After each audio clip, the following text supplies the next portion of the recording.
मामु चाहिँ उसको दिदीलाई लिन स्कुल जानु भएको छ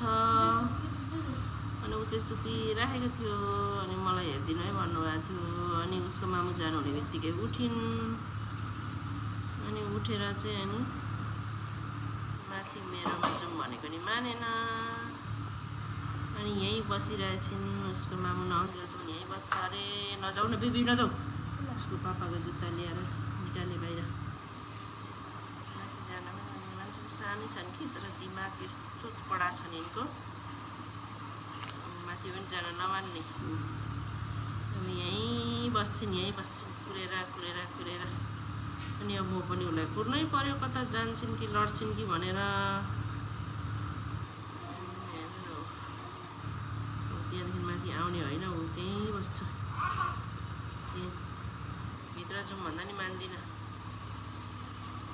यहीँ बस्छ उसको मामु नआउन्जेलसम्म यहीँ बस्ने हो उसको मामु कति बेला आउनुहुन्छ अनि स्कुलबाट लिन आउँदै हुनुहुन्छ मेरो साथी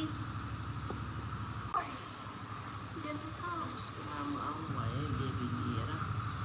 उसको दिदी लिएर